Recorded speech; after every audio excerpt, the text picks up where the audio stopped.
સૌ વાલા મિત્રોને મારા જય સિયારામ। હું દુષ્યંત પાઠક શ્રી હનુમાનજી દાદાની અસીમ કૃપાથી એક નવા વિડીયો સાથે આપની સેવામાં ઉપલબ્ધ છું। તો વાલા મિત્રો, આજનો ઉપાય, આ વિષયની તારીખ છે 19મી ઓગસ્ટ 2026 અને વાર છે બુધવાર। વાલા મિત્રો, પંચાંગની જો વાત કરું તો શ્રાવણ મહિનો શુક્લ પક્ષ ચાલી રહ્યો છે, સાથે સાથે સ્વાતિ નક્ષત્ર અને બ્રહ્મયોગ છે, તુલા રાશિનો ચંદ્ર છે અને સિંહ રાશિનો સૂર્ય છે। અશુભ જો સમયની વાત કરું તો અશુભ સમય છે યમગંટ સવારે 7:42 થી 9:18 સુધી છે અને રાહુકાળ બપોરે 12:30 થી 2:07 સુધી છે। આ બંને સમય અશુભ સમય કહેવાય। અશુભ સમયની અંદર કોઈપણ પ્રકારનું શુભ કાર્ય અને શુભ યાત્રા ન થાય। શુભ કાર્ય, શુભ યાત્રા કરવા માટે કોઈ સારું ચોઘડિયું, કોઈ સારું મુહૂર્ત લેવું જોઈએ, જેમાં ઉત્તમ અભિજીત મુહૂર્તનો સમય પણ આજે અશુભ છે। તેથી કોઈ પણ શુભ કાર્ય અને શુભ યાત્રાની શરૂઆત કોઈ સારા ચોઘડિયા અથવા સારા મુહૂર્તમાં કરવી જોઈએ। વાત કરીશું આજના ઉપાયની। તો આજના ઉપાયમાં વહેલી સવારે સ્નાન કરવા માટે બેસો ત્યારે નાવાના પાણીની અંદર થોડી હળદર પધરાવી અને થોડુંક અત્તર, આ બંને મિક્સ કરી ત્યાર પછી તે જ પાણીથી તમારે નાહવાનું। ચોખ્ખું પાણી ઉમેરી શકાય, સાબુ શેમ્પૂનો ઉપયોગ પણ કરી શકાય।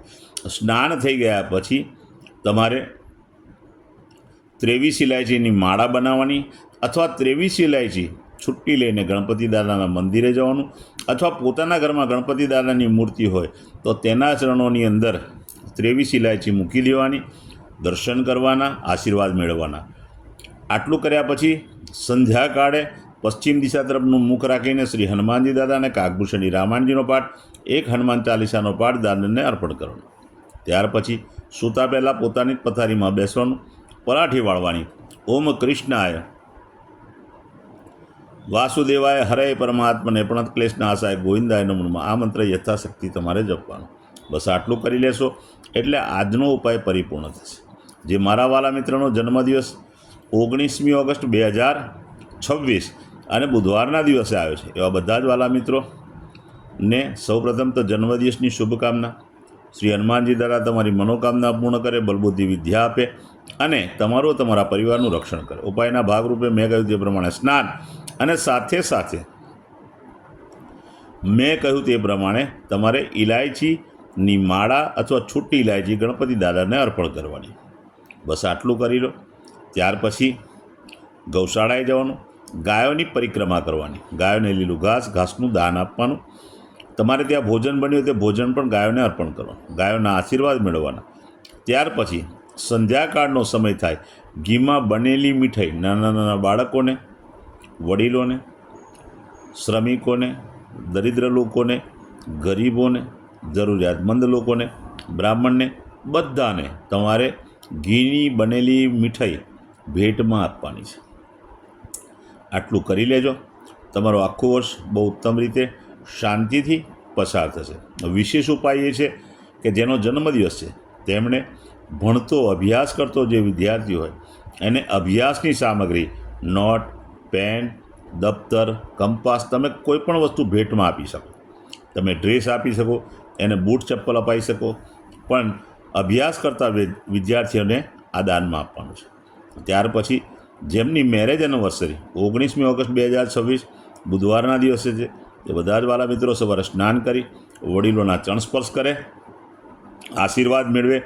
ત્યાર પછી ગૌશાળાએ જઈ પતિ પત્નીએ ગાયોની પરિક્રમા કરવાની, ગાયોને લીલું ઘાસનું દાન આપવાનું, તમારે ત્યાં ભોજન બન્યું તે ભોજન પણ ગાયોને અર્પણ કરવાનું, આશીર્વાદ મેળવવાના। ત્યાર પછી કોઈ પણ વૃદ્ધાશ્રમ, અનાથાશ્રમ, વિધવાશ્રમ, જરૂરિયાતમંદ લોકોને, શ્રમિકોને, ગરીબોને, બ્રાહ્મણને અથવા દેવસ્થાને તમે પૂર્ણ સીધાનું એટલે કે પૂરા સીધાનું દાન કરજો। સાથે સાથે એટલી પ્રાર્થના કરું છું કે સીધાની અંદર લીલા મગનું દાન કરજો। ઉત્તમ પરિણામ પ્રાપ્ત પતિ અને પત્નીને આખું વર્ષ થશે। મારા બધા વિડીયો યુટ્યુબ પર હોય છે। મારી યુટ્યુબની ચેનલનું નામ છે દુષ્યંત પાઠક। પ્રાર્થના કરું છું મારી ચેનલને સબસ્ક્રાઈબ કરજો, બેલ આઇકન અવશ્ય દબાવજો। હું નિયમિત એક વિડીયો મૂકું છું, જો તમે બેલ આઇકન દબાવેલો હશે તો તરત જ તમારા મોબાઈલ પર નોટિફિકેશન આવશે, તમે મારા વિડીયો તરત જ જોઈ શકશો। વાલા મિત્રો, મારું ઇન્સ્ટાગ્રામ, મારું ફેસબુકનું પેજ, એનું નામ પણ દુષ્યંત પાઠક છે.